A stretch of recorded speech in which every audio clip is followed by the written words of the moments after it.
Welcome back to the Deep Dive. I'm your host. And I'm your co-host. Usually when we start one of these, the table is, well, it's cluttered. Right. Stacks of articles, different reports, conflicting sources. Exactly. We're trying to find the signal and all that noise. But today is different. The desk is clear. There's just one file here. One source. It's a chapter from a book by J.R. Ahmed called The Quran and the Abuse of Women. And I have to be honest, picking this one up, I hesitated. I can understand why. What's the chapter title? It's titled, What Your Right Hands Possess. The Arabic is Maa Malakat Aimanukum. And that phrase, it's not just words, it feels heavy. It carries, just so much historical weight. It's incredibly heavy. You could argue, and I don't think it's an exaggeration, that it's one of the most consequential phrases in the last, 1,400 years of human history. And discussions about it. They almost always go one of two ways. On one side, you get the apologetics, it's a different time, you have to understand the context, right, sort of brushing it away. The dismissal. And on the other side, you get the condemnation, the critics who point to this exact phrase and say, see, there it is, proof that this text justifies barbarism. It's a completely polarized conversation. There's no middle ground. But that's why we're doing this today, because this isn't a debate. What J.R. Ahmed does in this chapter, it's an investigation. It's a forensic audit. That's a great way to put it. He's not a preacher defending it. He's not an enemy attacking it. He's approaching it like a systems engineer debugging a piece of code. Okay, I like that analogy. Let's run with that. All right, so let's set the scene. The source asks us to imagine the deen, which we usually translate as religion, but to imagine it not as a set of rituals or beliefs. Imagine it as an operating system. An OS for society. Exactly. An immutable, high-fidelity source code that's designed to run human civilization. And the claim of the text itself is that this OS, this system, is designed for perfect justice, for balance, for protecting the most vulnerable. It's supposed to be a smart system. The kernel, the core code, is meant to be flawless, bug-free. Right. But here's the problem we're facing right now in our time. When we look back at the historical output of this system, specifically on this one issue, we see a crash, a massive, catastrophic system failure. A moral blue screen of death. Yeah. We see this one line of code Malakat Aimanukum, and for centuries, the users of this system have executed it to justify things that, frankly, make your skin crawl. We're talking about slavery. We're talking about concubinage. We're talking about the explicit idea that a man can own a woman as property and that ownership grants him the right to rape her. And this isn't just ancient history. We have to be clear about that. This isn't some dusty scroll from the 8th century. No. Just a decade ago, when ISIS was rampaging through Iraq and Syria, they weren't just acting on some barbaric impulse. They published pamphlets. They did. And in those pamphlets, they cited this exact phrase. They made a legal, theological argument that the system allows this, that the kernel supports this function. They argued it was a feature, not a bug. And that is the core of the mystery we're diving into today. Looking at the evidence from J.R. Ahmed, we have to ask, is the virus inherent to the system? Is the source code itself corrupt? Or is this the single greatest user error in recorded history? Is it possible that the system administrators, the scholars, the jurists, the empires, have been fundamentally misreading this one line of code for over a millennium? And if they have, can it be patched? Can we find a linguistic key, as the source calls it, that unlocks a completely different function? That's the mission. But before we can even think about a patch, we have to understand the break. We have to pull up the old logs and see what went wrong. We need to trace the error, see how the glitch reproduces itself through history. Okay, so let's get into it. Section 1, the investigation of the glitch. I want to start with the consensus, the official story. If I go to a library, if I Google this phrase, what am I going to find? You're going to find a consensus that is, for all intents and purposes, absolute in the traditional literature. Which is? That Maa Malakat Aimanukum refers to slaves, specifically female captives taken in war, and that these captives are sexually available to their male owners without the need for a marriage contract. I want to look at how that bias gets embedded. Even in the translations, the source points to Yusuf Ali. He's kind of the gold standard for English translations, right? For a long time, at least. He is. His version is probably the most widely distributed in the English-speaking world. A lot of people's first encounter with the text is through his words. So let's look at Surah 23, verses 5 and 6. It's a passage describing the believers, the successful ones, and Yusuf Ali translates it like this. Who abstain from sex, except with those joined to them in the marriage bond. Or, and this is the crucial part, he adds words in parentheses. What does he add? He adds the captives whom their right hands possess. Okay, stop right there. The parentheses. That's everything. The captives. That is an interpolation. It's a comment. The original Arabic just says, Maa Malakat Aimanukum. It doesn't say captives. It doesn't say slaves. It doesn't say women seized in war. He is defining the variable for you. He's telling the user, when you see this code, execute this meaning. And his footnote makes the implication crystal clear. He says, for, in their case, they are free from blame. It sets up a clear binary. 2 legal channels for sex. Channel A is your wife. Channel B is your captive. And look at the immediate dehumanization. Not women who are captured, but the captives. It reduces a human being to a status, a category of property. It's blunt, but the source says if you think the translation is blunt, you need to look at the tafsir, the commentary. Yeah, the user manual is written by the scholars. Yeah, and the book brings up Maududi, Abul Ela Maududi. For anyone who doesn't know, he was a huge figure in the 20th century, a major intellectual political theorist. His commentary is incredibly influential. He's one of the chief system architects of modern political Islam. What he says matters. Okay, so this is what Maududi writes about this verse. Yeah. And reading this, it was genuinely unsettling. He writes, 2 categories of women have been excluded from the general command of guarding the private parts. A, wives. B, women who are legally in one's possession, i.e. slave girls. It's so clear, Yeah. so clinical, but keep going. The logic he uses is what we need to understand. How does he justify this? He writes, and this is the direct quote, thus the verse clearly lays down the law that one is allowed to have sexual relation with one's slave girl as with one's wife, the basis being possession and not marriage. The basis being possession. Let's just pause on that. I want you to really think about what that means. It's property law. It's property law applied to human sexuality.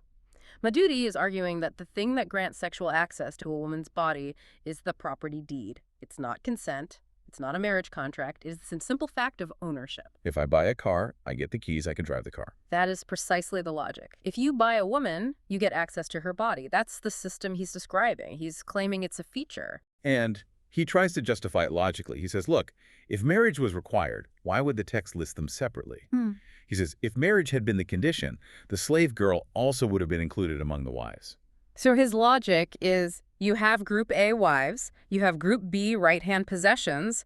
Since they are separate items on the list, they must be governed by different rules. And since sex is permitted with Group B, and they aren't wives, they must be sex slaves. It's a deduction, yes, but it's a deduction built on an absolutely monstrous premise. He can't imagine a third option. He assumes that the only possible alternative to wife is property for sexual use. So is this a modern problem? Is this just Maududi reading his own biases into it? Because that's a common defense, right? Oh, you're just quoting some 20th century guy. Not at all. And the source is very clear on this. J.R. Ahmed tracks this interpretation all the way back. He quotes Tabari from the 9th century. He quotes Ibn Kathir from the 14th. These aren't minor figures. They are the absolute titans of classical commentary. And what do they say?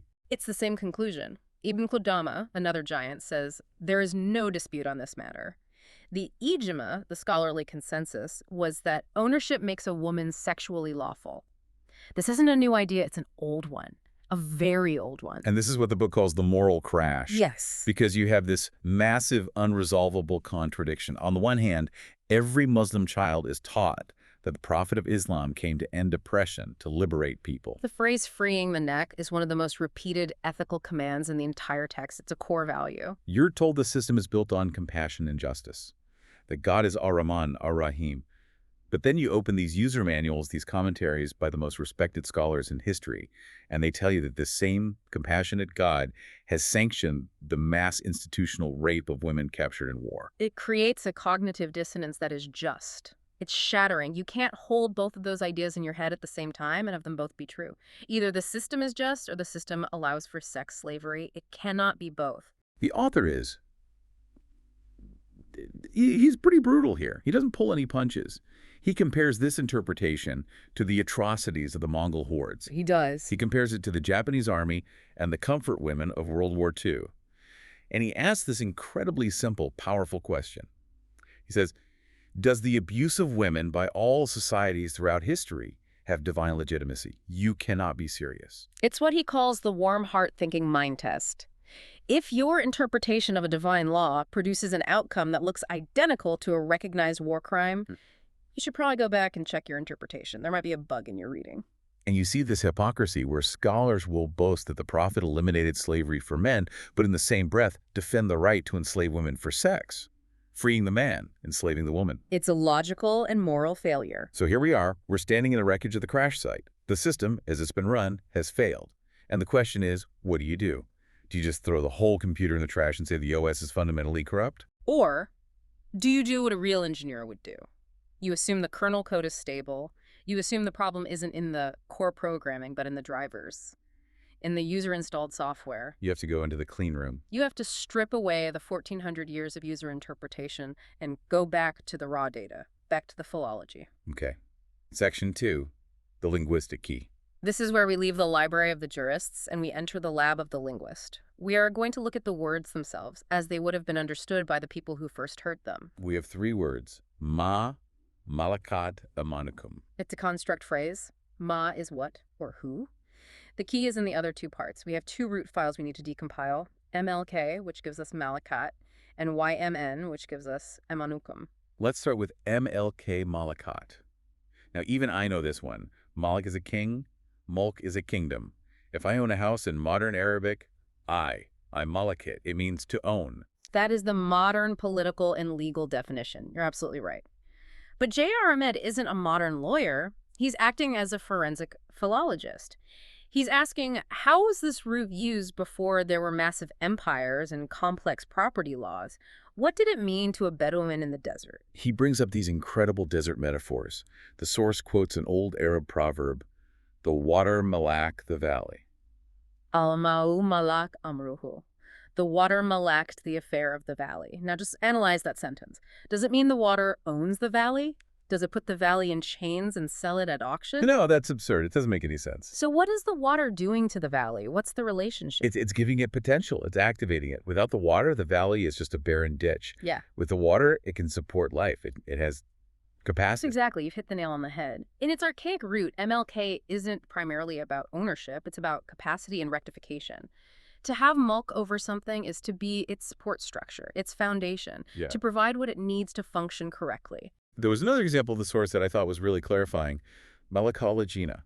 He melek the dough. Kneading dough. Think about that physical action. You have flour, water, salt.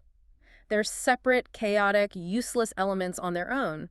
What do you do when you need them? You bind them together, you work them until they become a single, strong, homogeneous mass. You are rectifying the dough. You are strengthening it, giving it the capacity to become bread. You are bringing order to its chaos. That's MLLK. So if we strip away the later political baggage of king and owner, and we get back to this core relational meaning, Malakat isn't about dominion. It's not, I own you like I own a camel. What is it there? It's, I have the capacity and the responsibility to support and rectify your situation. It completely flips the power dynamic. It shifts the definition from dominion to stewardship, from a right to a responsibility. If I malak you, I have a duty of care towards you. I'm your foundation. Okay, that's a huge shift for the first word.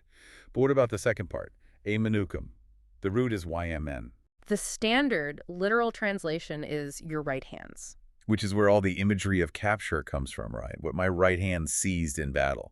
It sounds physical, aggressive. And again, that's because you're thinking literally, physically. You need to think symbolically. Within the system of the Quran and in ancient Semitic cultures in general, what is the right hand used for? What does it represent? It's the hand of honor, of blessing. In the Quran, you have the companions of the right, who are the good guys. Correct. And even more importantly, what do you do with your right hand when you make a serious promise? You swear an oath. You shake on it. Yes. The right hand is the hand of the oath. The Arabic word yamin literally means both right hand and oath. Wait, it's the same word, not just related, but the same word. The exact same word. To take an oath is to give your yamin. The Quran itself uses the phrase aqadat amanukum, which means the pledges your right hands have contracted. It's a legal contractual term. So aimanukum, it's not a physical hand grabbing a person. It's a symbol for a legal concept. It's the hand of the contract. Precisely. So now let's be the system engineers. Let's recompile the full phrase using these original archaic root definitions. Okay. MLK, meaning capacity support stewardship, plus YMN, meaning oath contract pledge. So, Malakat Aimanukum. It doesn't mean slaves I grabbed in war. What does it mean? It means those over whom your oaths hold rights. Or, maybe more simply, those under your protection by way of a contract. That is a fundamentally different operating system. It changes everything. A slave is property. The relationship is unilateral. I own you. End of story. But a contracted dependent? Right. It's a human being. The relationship is bilateral. It's a mutual agreement. I support you and you work for me. Or I give you asylum and you abide by the laws of my community. It's about mutual obligation. Wow. Okay. I can hear the skeptics, though. And to be honest, a part of me is still a skeptic. It's a beautiful definition. It's elegant. It's certainly more palatable. Those under my oath, it sounds noble. But does it actually work? Does the code actually run when you plug in this new variable? That's the critical question. Because you can redefine words in a vacuum all day long. But if you plug this new definition into the actual verses and the context still screams slavery, then it's just wishful thinking. We need to see if this new key actually fits the locks. I couldn't agree more. We can't just rely on a Bedouin proverb about water in a valley. We have to run a full system stress test. Section 3, the stress test. Okay, so the methodology here is simple. We're going to take the two competing definitions, the old code definition of sex slave and the patched definition of contracted dependent. And we're going to plug them into the most difficult, most controversial verses in the text. And we'll see which definition causes a system crash and which one runs smoothly. Let's do it. Test case A, the gender glitch. The source points out a fatal flaw in the traditional interpretation, and it comes down to basic grammar. The phrase Malakat Aimanukum is often grammatically neutral. It's used in the common gender, meaning it can apply to possessions of men and women. So the text sometimes addresses believing women and talks about their right-hand possessions. Correct. A key example is in Surah 24, verse 31. It gives a list of people in front of whom women do not need to observe full hijab. The list includes their husbands, their fathers, their sons, and at the end of the list, Maa Malakat Aimanukum, what their right hands possess. Okay, so let's run the old code. If the phrase means property I can have sex with, and the text says women have these, then the inescapable conclusion is that the text permits a free woman to have sex with her male slaves. Right. If the logic is strictly possession equals sexual access, then a wealthy woman in that society could buy a handsome young male servant and, well, under that logic, he's her property. The source puts it sarcastically. If it is allowed for the gander, it should be allowed for the goose. It's a simple test of logical consistency. But here's the crucial question. Did any traditional scholar ever argue that? Did they apply their own logic consistently? No, never. That is the crash. It is universally agreed upon by the exact same scholars who define the phrase as sex slave, that a woman sleeping with her male slave is committing zina, or unlawful fornication. It's a major sin. So they broke their own code. They created an exception out of thin air. They hard-coded a patch that says, this variable means sex slave when the user is male, but it magically changes to mean non-sexual domestic servant when the user is female. That's intellectually dishonest. You can't just have a core legal term change its entire meaning based on gender unless the system documentation explicitly states that. It shows the sex slave definition is unstable. It's buggy. Now let's run the patched definition. Contracted employee or dependent. Okay. A man has contractual authority over his employees. And a woman has contractual authority over her employees. Does either relationship imply sexual access? No, of course not. Does the system crash? No. It runs perfectly. It's logically consistent for both genders. The first test case is a clear failure for the old code. Okay. Test case B, the marriage firewall. This brings us to Surah 4, verse 25. This verse is essentially an instruction manual. It's for men who, for financial or other reasons, cannot afford to marry free, believing women. It gives them an alternative. And that alternative is wed believing girls from among Maa Malakat Aimanukum. The key command there is wed them. Fankihuna. It means to marry them, to perform the nishka ceremony. So, if this phrase means sex slaves whom I already possess for sexual purposes, why on earth is the text commanding me to marry them? It's a complete redundancy. Remember Madudi's logic? He insisted that possession was the basis for sex, not marriage. If that's true, this verse makes no sense.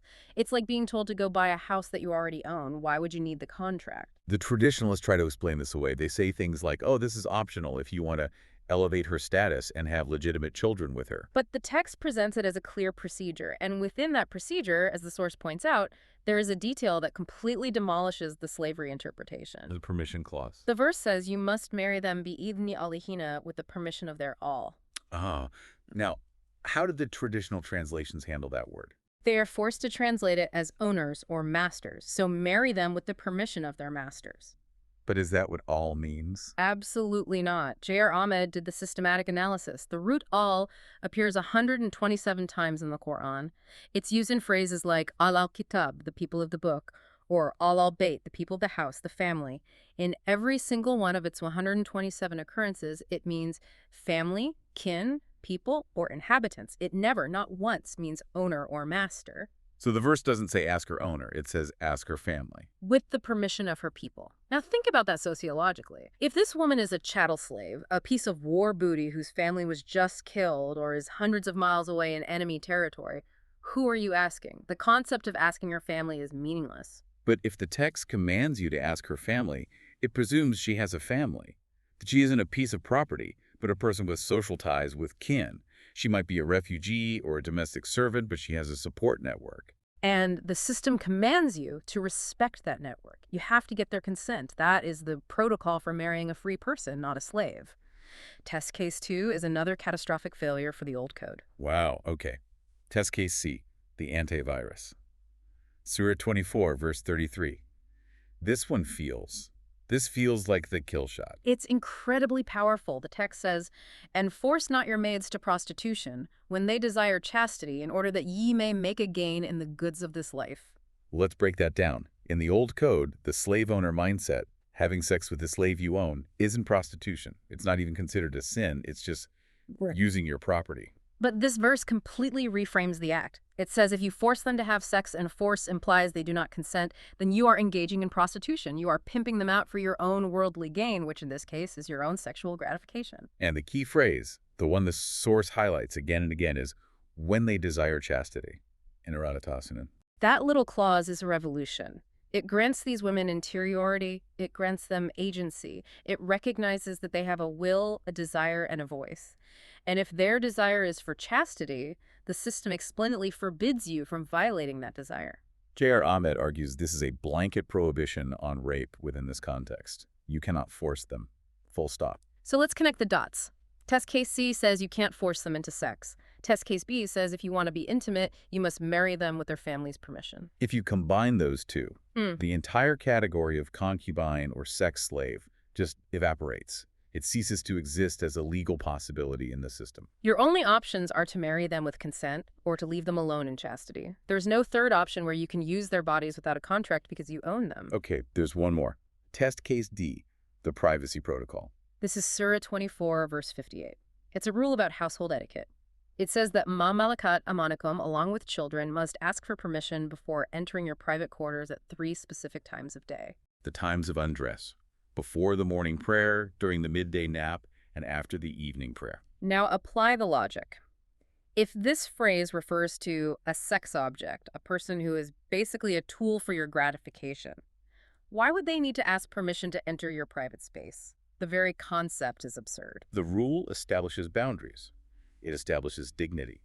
It treats them not as chattel, but as members of the household with rights and who must respect the rights of others.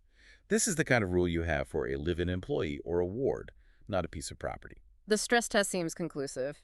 Every single test case creates a logical contradiction or a moral absurdity under the sex slave interpretation. And every single one is resolved perfectly by the oath-bound, contracted, dependent interpretation. The patched code runs clean. So this brings us back to the central mystery. If the source code is this clear, if the system has built-in firewalls against rape and forced marriage, where did the virus come from? How did the entire user base get it so catastrophically wrong for so long? Section 4. Tracing the virus, or the foreign code injection. We have to remember the context. The first few generations of Muslims were not living in an intellectual vacuum. They were building an empire in the Middle East, a region with thousands of years of pre-existing legal and cultural traditions. They were surrounded by Roman law, Persian law, and most importantly, biblical tradition. And the early scholars, the men who wrote the first great commentaries, were products of that world. They were reading the Quran, but they were also living in a world saturated with these other ideas. We mentioned Ibn Kathir earlier, justifying concubinage by citing the law of Ibrahim. Right, the story of Abraham taking his servant Hagar as a concubine to bear a child. But here's the thing. That story, in that form, is not in the Quran. It's in the book of Genesis. It's in the Bible. Yes. And J.R. Ahmed argues that this is the source of the infection. The scholars imported a foreign legal framework and pasted it onto the Quranic text.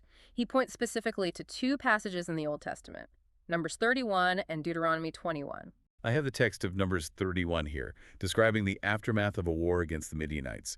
And, listeners should be warned, this is extremely graphic. The command from Moses is, "Kill every male among the little ones, and kill every woman that hath known man by lying with him. But all the women children that have not known a man, keep alive for yourselves." Keep alive for yourselves. There it is. An explicit divine command in that text to kill the non-virgin women and to take the virgin girls as spoils of war for sexual use. And Deuteronomy 21 lays out the legal procedure for it. If you're in a battle and you see a beautiful woman among the captives and you desire her, you can take her home, shave her head, let her mourn for a month, and then thou shalt go in unto her and be her husband, and she shall be thy wife. This was the legal and cultural software that was running the world at that time. This was the accepted law of war for many empires and cultures. So when the early Muslim armies expanded and suddenly found themselves with tens of thousands of captives, the jurists looked for a precedent. They had a new radical system in the Quran, but they also had this deeply entrenched cultural practice. And instead of letting the Quran's new humanitarian code override the old custom, they did the reverse. They let the old custom override the Quran? They performed a code injection. They saw the ambiguous phrase, Maa Malakat Aimanukum, and instead of defining it based on its own internal linguistic and ethical context, they defined it according to the pre-existing biblical and imperial model. The source puts it starkly. They submitted to the anonymous author of a Bible book instead of the text they claimed was their ultimate authority. They downloaded the virus from a foreign server and installed it on their system. But there's another piece to this, what the source calls the grandfather clause misunderstanding. Because slavery did exist in the society the Quran was revealed to. It couldn't just ignore it. Right, it was a deeply embedded economic institution. You can't just flip a switch and end it overnight without causing a total societal collapse. Look at the American Civil War. So the Quranic system, as Ahmed describes it, implemented a gradual phase-out, a transition patch. This is Surah 47, verse 4. This is the only verse in the entire Quran that gives instructions on what to do with prisoners of war. And it gives exactly two options. Option A, release them as an act of grace. Option B, ransom them, either for money or in a prisoner exchange. And what's missing from that list? The third option, enslave them. It's not there. The source argues that this verse explicitly closes the door on the creation of new slaves from war. The primary inlet for slavery in the ancient world was shut off by the code. So then what was Malakat Aimanukum for? It wasn't for new slaves. It was a social category for dealing with the people who were already in a state of dependency or bondage within the society. It was a soft landing. A pathway to integration. Exactly. The system was saying, okay, no more new enslavement. As for the people who are currently dependent on you, you must integrate them into society as full human beings. Marry them, employ them, give them contracts, turn them from chattel into those under your oath. But the empires and the caliphs, they wanted their spoils of war. They had a vested interest in the old system. So they ignored the update, they found a loophole, they hacked the definition of Maa Malakat Aimanukum to keep the old slave system running, even though the court code had explicitly patched it out. And that corrupt definition is what got passed down for centuries. So now that we've found the bug and we've restored the original source code, what does the system look like when it's running properly? Section 5.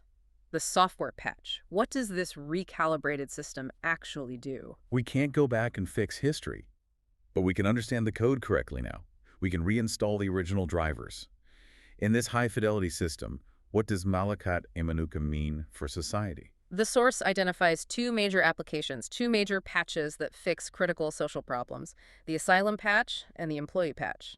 Let's start with asylum. This solves another huge puzzle. Surah 4, verse 24, which allows men to marry women who are technically already married, except for Malakat Aimanukum. The traditional view on this is horrific. It says if you capture a married woman in war, her marriage to her husband is automatically voided and she becomes sexually available to you. But J.R. Ahmed's patched view connects this verse to another one, Surah 60, verse 10. And this refers to women who are fleeing persecution. Imagine you're a woman in a hostile city. Your husband is an enemy combatant, or he's abusive, or he's persecuting you for your beliefs. You escape. You flee to a new community seeking safety. You are, in modern terms, an immigrant. An asylum seeker. Yes. By entering the protection of the new community, you come under their oath. You become one of their Maa Malakat Aimanukum, someone they are contractually obligated to protect. And because you have fled a state of war and abandoned your previous life, your marriage is considered legally dissolved. You're in limbo. And the system says, don't exploit her, don't leave her stranded, integrate her. The path to integration is marriage. It turns a verse that was used to justify rape into a verse about refugee resettlement and protection. That is an incredible transformation. It's about sheltering the vulnerable, not preying on them. And then there's the second patch, the employee patch. This comes from Surah 30, verse 28. The verse poses a rhetorical question. It asks the wealthy, would you agree to make your Maa Malakat Aimanukum equal partners in the provision we have bestowed upon you? This is an economic question. It's asking the haves if they are willing to share their wealth and profits with their have-nots. You don't make a sex slave an equal partner in your business. That's a category error. You make a business partner a partner. You share profits with an employee through a bonus. It firmly places the phrase within the context of labor relations and economic justice. These are the people you support, the people you pay, the people who work for you. So if we synthesize all of this, Maa Malakat Aimanukum is this broad legal category covering employees, asylum seekers, refugees, wards, anyone in a state of contractual dependency. They are people who are vulnerable and under your authority, yes, but they are people who possess full human dignity and inalienable rights under the system. And you have a sacred oath to protect those rights. You know, we get to the end of these deep dives, and usually I feel like I've learned something interesting, some new facts. But this feels different. How so? It feels like we've spent an hour meticulously scraping 14 centuries of grime off of a window, and we're finally looking through it and seeing the landscape for what it actually is. That's a good way to put it. It's the difference between looking at a text and seeing a blueprint for a dungeon, and then realizing you were holding the blueprint upside down and it's actually for a shelter. The system has a built-in ban on creating new slaves. It has a built-in ban on rape. The glitch was never in the code. It was in the user. It was in the human historical desire for power and domination. And that brings us to the final provocative thought that J.R. Ahmed leaves us with. Because it's easy to hear all this and think, okay, great, an interesting historical and linguistic puzzle has been solved. But we don't have slavery anymore, so this is just academic. But is it? Is it just academic? Because if Maa Malakat Aimanukum means those with whom you have a contract, those under your oath of protection, then our modern world is full of them. Millions of them. We have gig economy workers delivering our food on bikes with no health insurance, no benefits, totally dependent on an algorithm. We have domestic workers, nannies, and caregivers living in people's homes, their passports sometimes locked away, their lives completely controlled by their employers. We have migrant farm laborers. We have refugees at the border fleeing violence, completely at our mercy. These are the modern Maa Malakat Aimanukum. They are the people under our collective oath. And so the final question the source leaves you with is this. Which version of the code are we running? Are we running the old, corrupt code? Treating them like possessions, like commodities to be used for maximum convenience and minimum cost? Or are we running the patched system? Do we recognize that we have a sacred binding contract to uphold their dignity, to protect their rights, and to ensure their well-being? The right hand is the hand of the oath. And if you aren't fulfilling that oath, you're just grabbing whatever you can. And if that's what we're doing, then maybe we haven't evolved as much as we think we have. That's the ultimate system failure. This was a heavy one. But I think it was an important one. Thanks for joining us on the Deep Dive. Thank you. We'll see you next time.